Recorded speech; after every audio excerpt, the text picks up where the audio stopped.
Assalamualaikum ibu-ibu semua, apa kabar hari ini? Semoga sehat-sehat ya. Hari ini saya akan membahas tentang Islam ramah lingkungan. Ngapain sih kok ngomongin ramah lingkungan segala ya? Padahal Islam itu biasanya kita kalau pengajian ngurusinnya tentang ibadah mahdoh, tentang sholat, tentang puasa, tentang berzakat dan lain-lain. Kenapa kok hari ini saya membahas Islam ramah lingkungan?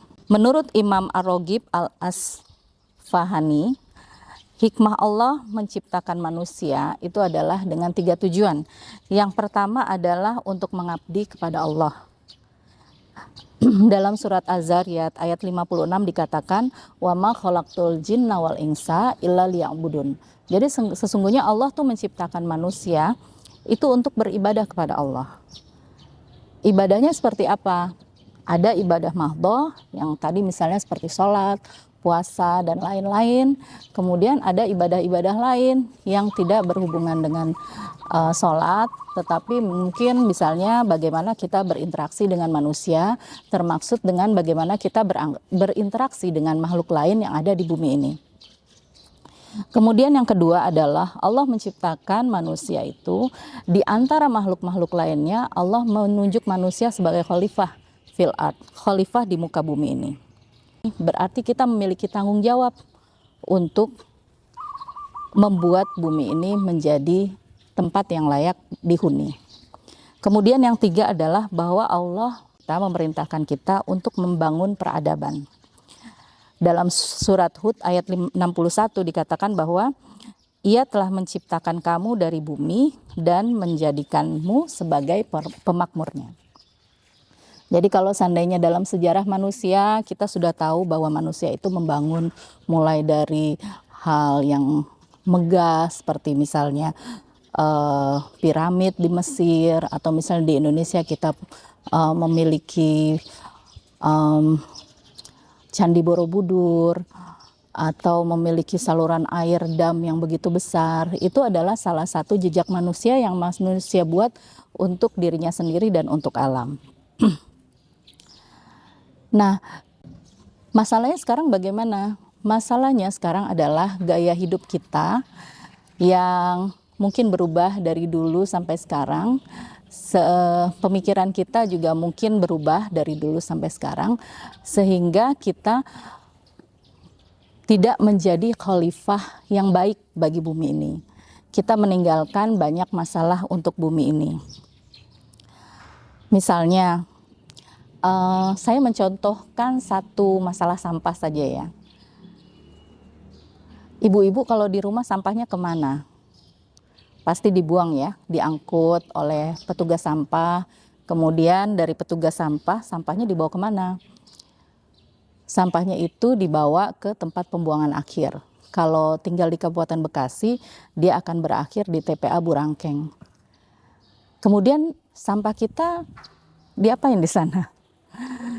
Sekarang masalahnya kita, kalau seandainya ibu-ibu misalnya sempat melewati jalan tol Cimanggis Cibitung, sekarang itu ada pemandangan yang sangat indah. Jadi kalau seandainya kita ke Bogor, kita lihat pemandangan Gunung Pangrango, Gunung Salak ya, Masya Allah. Tapi kalau seandainya kita melewati jalan tol Cimanggis Cibitung, yang kita lihat adalah pemandangan gunung sampah, baik di TPA Burangkeng maupun di TPA Sumur Batu. Nah, kita sebagai khalifah belum bisa dengan tuntas menyelesaikan masalah yang satu ini, masalah sampah. Sampah yang ada, yang dibawa oleh para truk sampah, itu hanya ditumpuk saja di TPA Burangkeng. Belum ada pengolahan yang signifikan sehingga dapat membuat sampah itu berkurang dengan cepat. Jadi kalau seandainya dilihat setiap tahun tingginya sampah bertambah, dan luasan TPA juga akan bertambah. Oke, misalnya itu adalah tugas pemerintah untuk memperbaiki sistem kelola sampah. Memang pemerintah sudah melakukan, tetapi seberapapun pemerintah itu bisa melakukan pengelolaan sampah, dia tidak mungkin selesai kalau dari sumbernya kita sebagai manusia yang konsumtif tidak berusaha untuk mengurangi sampah yang kita kirim ke TPA. Seperti itu. Jadi kita juga harus mengevaluasi bagaimana sih pola konsumsi kita. Misalnya pada tahun 1960-an, kalau seandainya kita belanja di pasar, rata-rata kita bawa tentengan ya ibu-ibu ya. Kita bawa keranjang sendiri, kemudian buah-buah kita masukin, kadang-kadang dibungkus, yang perlu dibungkus oleh daun. Tapi sekarang coba di tahun 2000-an seperti ini, kalau seandainya belanja, kita nggak bawa apa-apa. Toh nanti dia sediakan plastik dari pedagang. Kemudian buah-buahan, sayur-mayur, semua dikemas dalam plastik. Sehingga itu saja dulu tahun 60-an ketika kita belanja tanpa kemasan plastik, pasti ada kulit jagung yang akan menjadi sampah, atau akar sayuran yang akan menjadi sampah, kulit buah-buahan yang akan menjadi sampah. Sementara sekarang dengan tambahnya kemasan, berarti sampahnya bertambah banyak. Yang kedua, kita perlu tahu bahwa ketika kita membiarkan TPA hanya bertumpuk begitu saja, itu memberikan dampak buruk bagi lingkungan. Misalnya, bayangkan kalau sana ibu tinggal di sekitar TPA Burangkeng. Dalam jarak 1 kilometer itu sudah ada banyak perumahan penduduk ya, atau lebih. Nah, setiap hari kalau seandainya ibu tinggal di sekitar TPA, pasti baunya tidak menyenangkan ya ibu-ibu ya. Jangankan TPA, kalau seandainya sampah di depan rumah tidak diambil selama seminggu, 2 minggu aja kita udah kebauan kan. Nah, ini coba sepanjang tahun mereka tinggal di sana, selama itu juga mereka selalu mencium bau yang tidak sedap.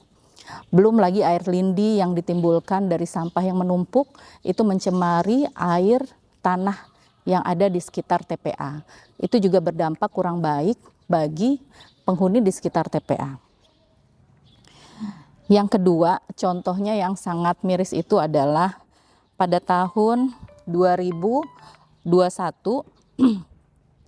Food Waste Index menyatakan bahwa Indonesia itu adalah penyumbang food waste nomor 1 di Asia Tenggara. Coba kita mengalahkan Singapura, Thailand, Malaysia, Brunei.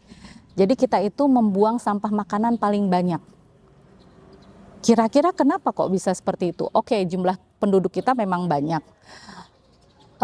Tapi kalau seandainya jumlah penduduknya banyak pun, kalau seandainya sampah makanan bisa dikelola dengan baik, tentunya itu akan tetap berdampak baik. Nah, sayangnya, coba bayangkan kita evaluasi sendiri di rumah misalnya.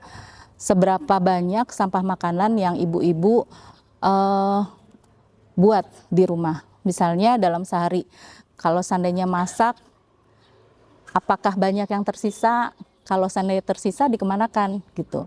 Apalagi bulan Ramadan seperti ini. Aduh, Masya Allah. Saya melihat banyak sekali yang pedagang-pedagang yang menjual makanan, alhamdulillah. Kemudian banyak sekali orang menyediakan makanan di masjid, alhamdulillah. Tapi dampaknya yang tidak kita prediksi adalah bahwa kadang-kadang makanan yang disumbangkan itu sangat banyak di satu masjid, tetapi kurang di masjid yang lain. Sehingga di satu masjid bisa saja dia menjadi food waste makanan itu. Dan juga di rumah, ketika kita makan untuk di rumah, kalau seandainya makanan tidak selesai dihabiskan pada saat waktu sahur, berarti kita kemungkinan tidak akan makan lagi sampai dengan waktu berbuka. Kalau kita tidak menyimpan dengan baik, maka makanan itu bisa menjadi food waste gitu. Nah, sehingga yang perlu kita perhatikan adalah bahwa kita berusaha untuk memperbaiki gaya hidup kita. Yang pertama, kita mencoba memperbaiki diri sendiri dan coba perbaiki mulai dari sekarang. Kalau seandainya ibu-ibu suka mendengar tentang 3R, reduce, reuse, dan recycle, maka itu bisa menjadi langkah pertama untuk memulai memperbaiki pola konsumtif kita. Ya, yang pertama reduce itu berusaha untuk belanja sesuai kebutuhan aja ibu-ibu. Kalau seandainya di rumah ada 5 orang, kira-kira masaknya untuk 5 orang aja. Jangan terlalu banyak, kecuali kalau seandainya ibu memang berniat untuk menyumbangkan makanan yang tersisa. Kemudian reuse, gunakan kembali. Barang-barang yang ada kita bisa gunakan kembali. Misalnya baju-baju yang sudah kita bosen, jangan langsung dibuang ibu-ibu. Kalau seandainya baju yang bolong kita jahit saja. Kalau seandainya masih bagus, sekarang banyak nih kebetulan Salimah Cikarang Pusat sedang mengadakan garage sale. Jadi baju-baju bekas yang sudah tidak kita gunakan lagi bisa disumbangkan ke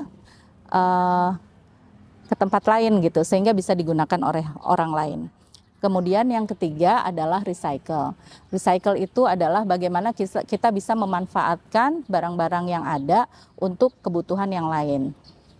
Kalau saya menyarankan ibu-ibu kalau seandainya memiliki sampah-sampah plastik seperti botol-botol, coba dikumpulkan kemudian kirim ke bank sampah. Kemudian yang penting dilakukan di rumah adalah coba memilah sampah kita, sampah organik dan sampah anorganik.